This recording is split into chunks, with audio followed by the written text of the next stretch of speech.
Mais uma vez, seja bem-vindo ao canal Teologia Aprenda Mais. Estamos aqui para começar uma nova série de vídeos e principalmente eu quero falar sobre a declaração de fé das Assembleias de Deus. Eu estou em mão aqui com exemplar, Estou com um exemplar aqui, um livro-texto da nossa declaração de fé das Assembleias de Deus no Brasil.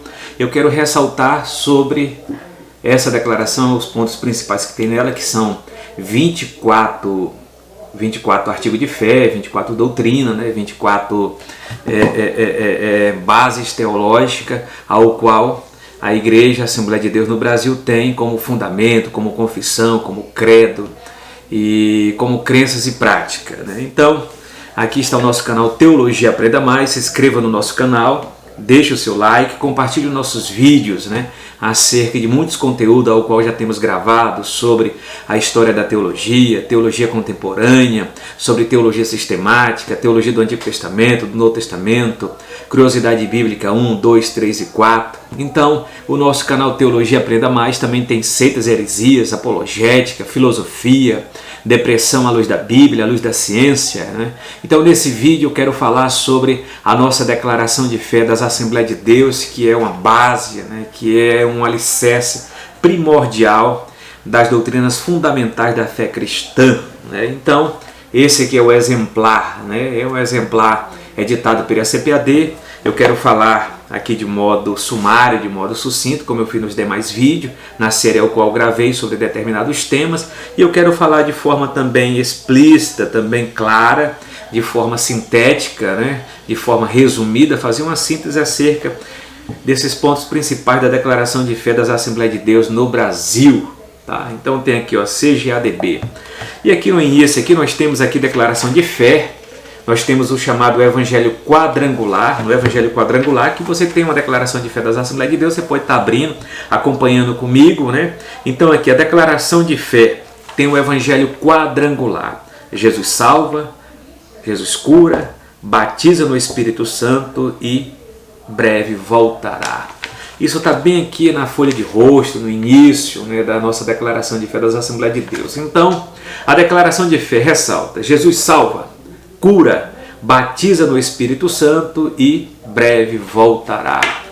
É a base da teologia pentecostal. E falando de teologia pentecostal, eu falei também dentro da história da teologia em si, tem a teologia pentecostal, que eu também dou uma explicação, os pontos principais, os pontos cardeais, os pontos capitais da teologia pentecostal. E aqui está os pontos capitais, a base, Jesus salva, Jesus cura, Jesus batiza no Espírito Santo e breve voltará. É o chamado Evangelho Quadrangular, que teve por base a Rua Azusa Street, 312 Los Angeles, o Evangelho pregado no início de 1906, na Rua Azusa, que teve o grande movimento pentecostal na pessoa de Joseph William Seymour.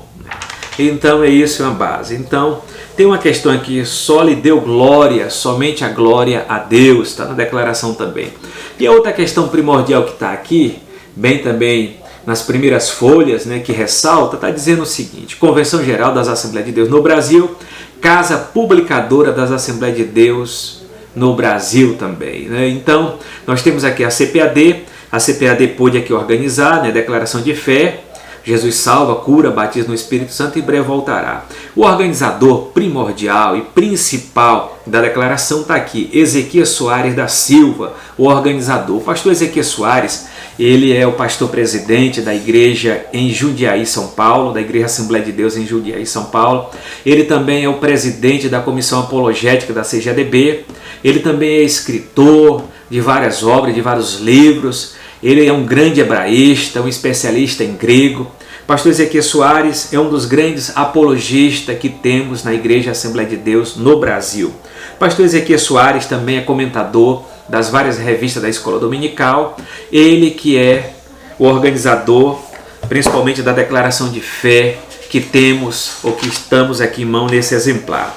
Aqui nós temos aqui a questão do sumário. O sumário tem a apresentação da nossa declaração de fé, a introdução. Ele também cita também a questão, é colocado também a questão do cremos. Então, no capítulo 1 se ressalta na declaração que o capítulo 1 fala sobre as Sagradas Escrituras, estrutura, classificação, propósito, poder da palavra de Deus, os livros apócrifos e os pseudepígrafos e a mensagem. E quero também ressaltar, quando fala da Sagrada Escritura, eu gravei uma série de mais de 15 vídeos acerca de bibliologia. Você pode estar checando na nossa playlist e acessando todos esses vídeos que são gratuitos. Você possa estar cultivando, alimentando a sua fé e preenchendo principalmente a sua vida espiritual através dessas mensagens. O segundo capítulo fala sobre Deus, né? Sobre Deus aqui na declaração de fé, sobre os atributos naturais, sobre os atributos morais, sobre os atributos de poder, sobre o amor, né, de Deus, sobre outros nomes de Deus, sobre as obras de Deus. Eu falando também em teologia sistemática, eu gravei também um livro só sobre teontologia, né? Estudo C de Deus, os atributos de Deus, e você possa estar acessando a nossa playlist lá nos vídeos lá de teologia sistemática, ok? Aqui tem o terceiro capítulo na nossa declaração de fé sobre Trindade, né? Sobre Trindade, a unidade na Trindade, a negação ao unicismo, unitarismo e triteísmo. Terceiro, a função das três pessoas da Trindade: o Pai é Deus, o Filho é Deus, o Espírito Santo é Deus, né? Isso está no capítulo 3 sobre Trindade. Então, falando sobre Trindade, gravei também vídeos, né, que falam sobre a história da Trindade, bases teológicas da Trindade, bases bíblicas sobre a Trindade, e você possa estar acessando a nossa playlist, tá ok? Outra questão primordial também que tem aqui, o capítulo 4, sobre a identidade do Senhor Jesus Cristo. Nomes e títulos de Jesus, a humanidade de Cristo, a deidade absoluta de Jesus, o ministério terreno de Jesus, o significado de filho, os ofícios de filhos. Então, sobre Cristologia também fiz outra gravação, também está de toda a unidade de teologia sistemática. Acesse a nossa Cristologia e faça uma base junto à declaração, junto à Bíblia Sagrada, acerca dessa preciosa doutrina. No capítulo 5 fala sobre as obras de Cristo, a morte de Jesus, a morte vicária, a expiação, a ressurreição, a ascensão de Cristo, o valor do sacrifício de Cristo. Isso aqui é uma verdadeira Cristologia. No capítulo 6, sobre o Espírito Santo, seus nomes e título, a deidade do Espírito Santo. O Espírito Santo possui os atributos da divindade, realiza as obras de Deus, ele é o Consolador, a personalidade do Espírito Santo, o símbolo do Espírito Santo. Então, tem também vídeos gravados sobre pneumatologia, que está na unidade de teologia sistemática. Outra questão primordial também no capítulo 7 sobre o homem. A constituição humana, o corpo humano, o homem interior, o espírito humano, a alma humana, o fôlego de vida nos animais, os dois destinos do homem. Isso é uma obra de antropologia que está também gravada na minha unidade de teologia sistemática sobre antropologia, a doutrina do homem. No capítulo número 8, sobre as criaturas espirituais, seus nomes, natureza, ofício, anjo da guarda, organização angelical, os anjos decaídos, o maioral dos demônios, né? Isso aqui é uma obra, é uma disciplina de angelologia. Lá no final também fala de demonologia ou satanologia. Está na minha obra de teologia sistemática também gravado, tá? Então, capítulo número 9, sobre o pecado e suas consequências, que é uma obra de hamartiologia. Teologia sistemática tem uma gravação também. Nomes, origem, queda do homem, o pecado original, consequência da queda, a corrupção total do gênero humano, a situação dos recém-nascidos e das criaturas, a relação do pecado de Adão com a pecaminosidade humana, a morte. O capítulo de número 10, sobre a salvação, soteriologia. Salvação para todas as pessoas, a natureza da salvação, regeneração, santificação e glorificação, o destino dos salvos, a graça de Deus, a possível perda da salvação. Isso está na minha obra de teologia sistemática sobre soteriologia. O capítulo número 9, sobre a igreja, nomes e títulos, seus membros, sua eleição, igreja atuante e triunfante, a ordenança da igreja e a missão da igreja. É uma obra de eclesiologia na minha unidade de teologia sistemática. No capítulo número 12, sobre o batismo em águas, a fórmula batismal, o batismo não é sinônimo de regeneração, o batismo é infantil. Sobre a ceia do Senhor, o significado da ceia do Senhor, os elementos da ceia do Senhor. O capítulo de número 14, sobre a forma de governo, organização, ministério da igreja, pastores evangelistas, presbítero, diácono, os cooperadores, né? Isso faz tudo parte da obra de eclesiologia, a doutrina da igreja. Outra questão primordial, o capítulo número 15, sobre a verdadeira adoração. Adoração pública e coletiva, adoração espiritual, os elementos do culto, a oração, o jejum. Isso fala de teologia espiritual. Sobre a igreja e o Estado, as autoridades constituídas, o direito de sufrágio, né? O capítulo 17, sobre a lei, preceitos morais, preceitos civis, preceitos cerimoniais. A função da lei, a lei e a fé cristã, a lei e a graça, transitoriedade da lei. Eu gravei também vídeos também falando sobre a questão de lei, de graça, do sábado, está nas minhas gravações sobre curiosidades bíblicas. O capítulo número 18, sobre os 10 mandamentos. Os 10 mandamentos, significado, propósito das 3 primeiras mandamentos, o sábado, o propósito do 5º mandamento, os mandamentos expressos com 2 palavras, os 2 últimos mandamentos, o decálogo e a lei de Deus. Isso eu falo também sobre os 10 mandamentos também, que está na curiosidade bíblica. Sobre o capítulo de número 19, sobre o batismo no Espírito Santo, isso está na obra de pneumatologia ainda. O batismo no Espírito Santo é destino da salvação, os nomes e expressões para o batismo no Espírito Santo, a descida do Espírito Santo, a extensão da promessa, a natureza das línguas. O capítulo número 20, sobre os dons do Espírito Santo, a diversidade, a distribuição dos dons, a palavra da sabedoria, a palavra da ciência, a fé e os dons de cura, outros dons. O capítulo número 21, sobre cura divina, a origem da enfermidade, a cura divina na antiga e nova aliança, a cura divina e expiação, a oração pelos enfermos e a cura divina nos dias atuais e a unção com óleo.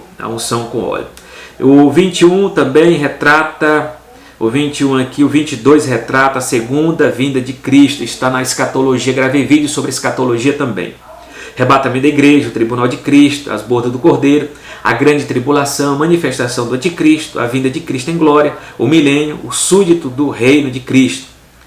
O capítulo 23, sobre o mundo vindouro, o juízo final, os livros do julgamento, a ressurreição dos mortos, o destino dos condenados, o novo céu e a nova terra, a nova Jerusalém. Isso está na obra sobre escatologia, nos vídeos gravados sobre escatologia que está lá na minha playlist, nessa biblioteca digital, que ressalta todo esse conteúdo teológico, bíblico, soteriológico e teológico acerca da graça de Deus. Sobre a família, esse é o 24º, né? É o capítulo 24. Sobre a família, o casamento, união matrimonial, pai, mãe, filhos, forma heterodoxa de formação de família. Então aqui ele coloca a conclusão, comissão especial, apêndice, os credos ecumênicos, índice de remissão. Então ele faz uma obra excelente. Aqui também, bem no início, aqui também ele coloca a questão da abreviatura dos livros da Bíblia, né? Ele começa no Antigo Testamento, do livro de Gênesis, e termina o livro de Malaquias, que são 39 livros. Também a abreviatura do Novo Testamento aqui, de Mateus até o livro de Apocalipse, que são 27 livros. Ao todo, completa, somando tudo, são 66 livros, a nossa biblioteca divina, como bem falou Jerônimo, né? Ou então coleção de pequenos livros, como falou João Crisóstomo, do Garganta de Ouro. Então tudo isso eu falo melhor lá na minha disciplina, nos meus vídeos sobre bibliologia, também os vídeos também gravados sobre uma introdução sobre o Antigo Testamento e introdução sobre o Novo Testamento, né? As referências bíblicas citadas nessa obra são da versão João Ferreira de Almeida, revista e corrigida, 4ª edição de 2009. As demais são indicadas pela seguinte abreviatura diária, né? Almeida Revista Atualizada, 2016, a TEB Tradução Brasileira, 2010, todas as edições da Sociedade Bíblica do Brasil. Então, foi as edições que ele trabalhou. Almeida Revista Corrigida, que é a ARC, Almeida Revista Atualizada, que é a ARA, e ele trabalhou com a TEB, a Tradução Brasileira, né, editada aqui pela Sociedade Bíblica do Brasil. Então, nós temos aqui na apresentação também, a apresentação da nossa declaração de fé, né? É com imensa satisfação que apresentamos, né, a Assembleia de Deus no Brasil, a nossa declaração de fé.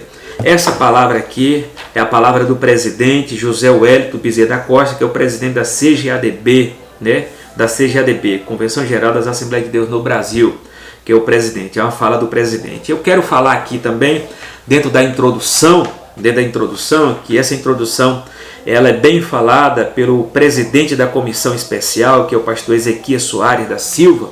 Ele dá uma introdução muito boa, né? Até porque ele faz todo um apanhado histórico, ele faz toda uma varredura, toda uma extração dentro do cristianismo histórico, né? Começando desde lá da igreja primitiva, da igreja de Jerusalém, das igrejas primitivas que tinham na época, precisamente passando pelas cartas paulinas, passando pelos primeiros credos do século II em diante, Concílio de Nicéia, os demais concílios que vêm, Calcedônia, Éfeso, né? E chegando até o nosso tempo nas declarações, nas confissões, nos credos. Eu quero fazer essa leitura que ela é muito importante, já que eu estou falando da nossa declaração de fé das Assembleias de Deus no Brasil. Eu quero falar sobre, ou fazer uma ressalva, né, sobre essa questão da introdução principal, né, que ele já faz um apanhado, uma síntese, né, todo um prefácio, né, na introdução. Então, ele coloca o seguinte, a introdução, né, credo, confissão de fé, regra de fé ou declaração de fé, são interpretações autorizadas das Escrituras Sagradas,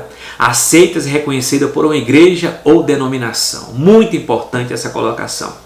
Todas as igrejas ou denominações do mundo possuem algum tipo de conjunto de crenças, seja elas escrito ou não. Não importa o nome dado aos ensinos que norteia a vida da instituição cristã. A Bíblia é a palavra de Deus, a única autoridade inerrante para a nossa vida.